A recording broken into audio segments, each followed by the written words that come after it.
जैसा कि आपने देखा कि वीडियो का टाइटल है कि हमें क्या करना चाहिए जब स्टॉक मार्केट क्रैश होती है। लेकिन वो जानने से पहले हम ये जान लेते हैं कि स्टॉक मार्केट असल में क्रैश होती क्यों है।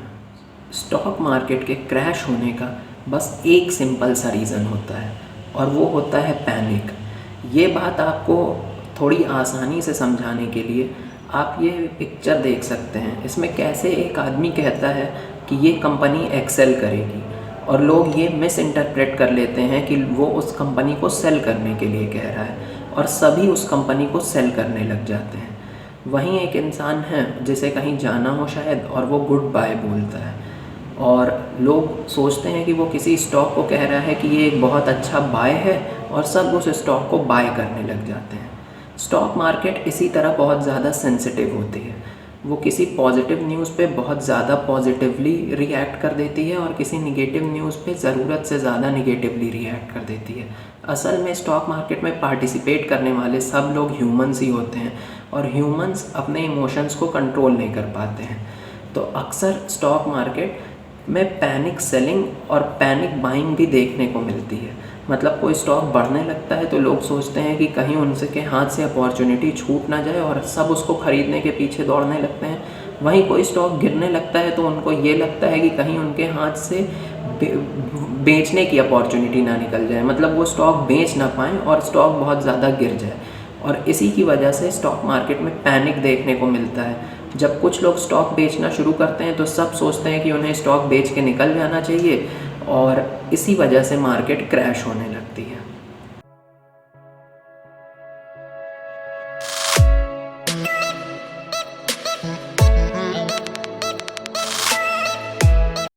तो आखिर जब स्टॉक मार्केट क्रैश हो रही हो तो हमें क्या करना चाहिए? हम उस टाइम ऐसा क्या कर सकते हैं? उस टाइम जो करने की सबसे सही चीज़ है वो है कुछ ना करना। आप अपने स्टॉक्स को देखना ही बंद कर दीजिए अगर आपको लगता है कि आप उन्हें कम दाम पे बेच देंगे डर के। असल में जब स्टॉक्स अपने टॉप बना रहे होते हैं तब उन्हें बेचने का सबसे सही समय होता है, ना कि तब जब वो 40-50% गिर गए हों। अगर आपको अपनी कंपनी पे भरोसा है और आपको ये लगता है कि अगले कुछ सालों बाद वो कंपनी अच्छा करेगी तो बॉटम पे उसको बेचने का कोई मतलब नहीं है। उसको तब बेचना चाहिए हमें जब वो अपना टॉप बना रही हो। हर कोई जब स्टॉक मार्केट में आता है तो एक इंसान जिसके कोट्स वो सबसे ज़्यादा पढ़ता है वो वॉरेन बफेट होता है। और वॉरेन बफेट ने यह बात कही है कि be fearful when others are greedy and be greedy when others are fearful. तो जब हर कोई फेयरफुल है तो हमें ग्रीडी बन जाना चाहिए। ऐसा नहीं करना चाहिए कि हर कोई फेयरफुल है तो हम भी फेयरफुल हो जाएं।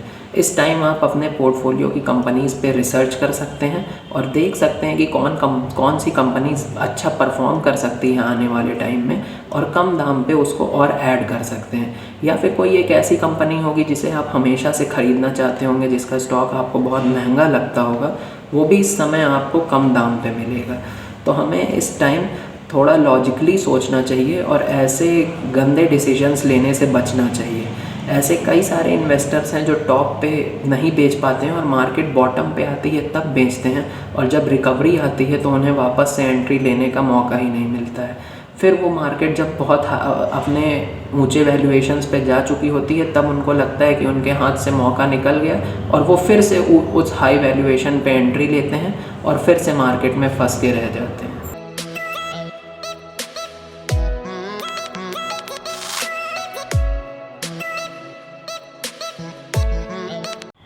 जब भी स्टॉक मार्केट क्रैश हो रही हो तो हमें क्या करना चाहिए, ये जानने का सबसे अच्छा तरीका होता है कि हम हिस्ट्री में जाके देखें। अगर हम आज से 12 साल पीछे चले जाएं यानी कि 2008 में, तो आप देखेंगे कि जब 2008 में सेंसेक्स अपना 20,000 का हाई बना रहा था तभी अमेरिका में सब प्राइम क्राइसिस हुई थी। और कहते हैं कि जब भी अमेरिका की इकॉनमी को ज़ुकाम होता है तो पूरी दुनिया छींकती है। तो इसी तरह हमारे देश की शेयर बाज़ार भी बहुत ज़्यादा ओवर वैल्यूड थी क्योंकि 2003 से 2008 तक यहाँ एक बहुत अच्छा बुल रन था और इसको भी करेक्ट होने का एक मौका चाहिए था, जो मौका अमेरिका की सब प्राइम क्राइसिस ने इसे दे दिया। और 2008 में सेंसेक्स करेक्ट होके 20,000 से 6,000 के लेवल्स तक आ गया था। लोग डर के अपने स्टॉक बेचने लगे। जब वो स्टॉक बेच के निकल गए तो उन्हें रिकवरी के टाइम पे घुसने का मौका ही नहीं मिला। सेंसेक्स के अगर हम 2008 का हाई ले लें जो कि 20,000 था, उसके बाद भी 2019 ख़त्म होते होते सेंसेक्स 42,000 का हाई बनाता है। वहीं कुछ अच्छे स्टॉक जिसको कि लोग 2008 के हाई पे भी ख़रीदे होंगे, वो भी अगले 10 साल में 10 गुने, 20 गुने और 50 गुने हो गए।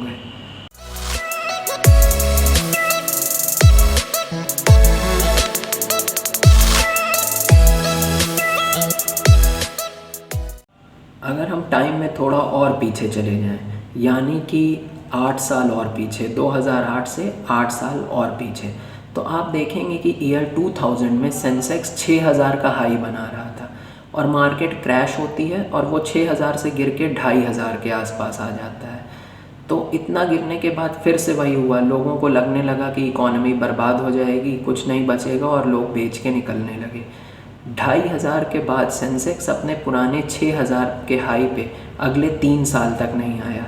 साल 2000 से 2003 तक मार्केट उसी लेवल पे ट्रेड करती रही, लेकिन 2003 के बाद एक बहुत बढ़िया बुल रन आया जो कि अगले 5 साल यानी 2008 तक रहा और सेंसेक्स 2008 में 20,000 का हाई बनाता है और कई अच्छे स्टॉक्स फिर से उसी तरह 10 गुना, 20 गुना या 50 गुने तक हो गए।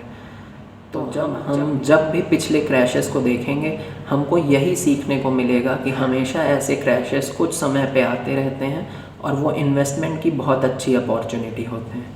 अगर आप सेंसेक्स का ग्राफ आज से 5 साल बाद देख रहे होंगे तो हो सकता है आपको ये लगे कि आपके हाथ से एक बहुत अच्छी अपॉर्चुनिटी मिस हो गई।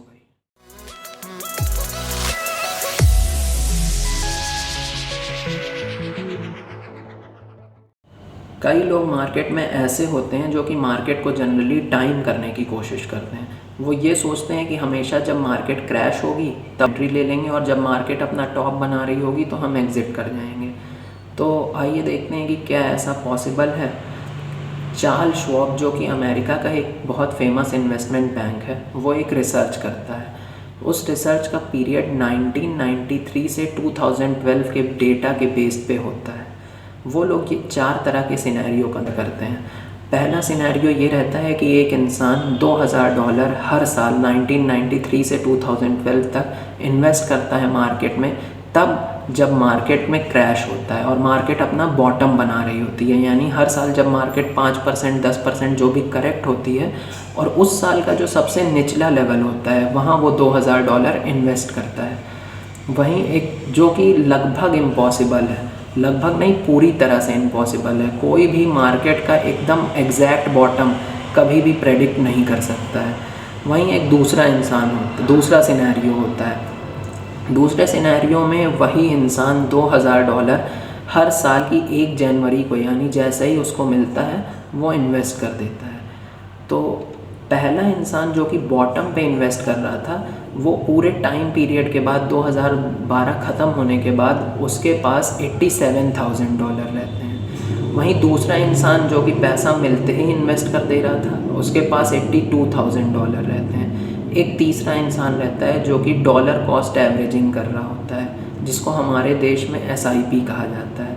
वो $2000 को 12 पार्ट्स में डिवाइड कर देता है और साल के 12 महीने में हर महीने इक्वल पार्ट्स में उसको इन्वेस्ट करता रहता है।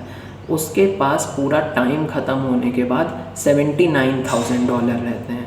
और वहीं एक आदमी रहता है जो मार्केट को टाइम करने की कोशिश करता है और सोचता है जब भी मार्केट का बॉटम बनेगा तो मेरे पास जितना, जब मार्केट क्रैश होगी तो मेरे पास जो पैसे रहेंगे मैं तब इन्वेस्ट करूँगा।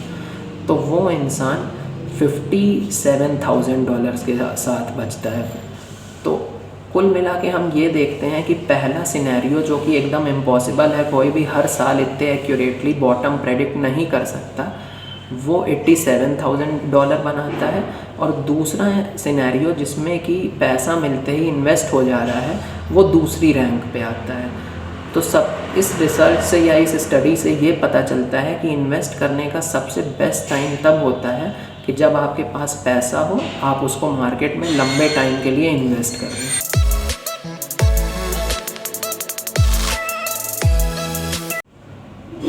मार्केट में लंबे टाइम का मतलब होता है 10 से 12 साल, 15 साल, 20 साल, 1 साल, 2 साल या 4 साल नहीं। इतना कम टाइम पीरियड लेने पे मार्केट कभी भी अनसर्टेन बिहेवियर दिखा सकता है, क्योंकि मार्केट्स हमेशा अनप्रेडिक्टेबल होते हैं और ऐसा होने पे आप लंबे टाइम के लिए फंस जाएंगे इसमें। अगर वो पैसे की ज़रूरत आपको 1-2 साल बाद होगी तो वो आपको कम पे ही निकालना पड़ेगा और आपको नुकसान हो जाएगा।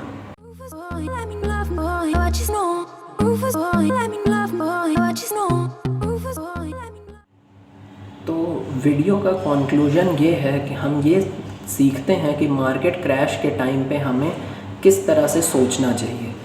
पहली चीज़, हमें मार्केट को टाइम करने की कोशिश कभी भी नहीं करनी चाहिए, क्योंकि ऐसा कहते हैं कि बस 2 लोग मार्केट का बॉटम और मार्केट का टॉप प्रेडिक्ट कर सकते हैं, एक झूठा और दूसरा भगवान।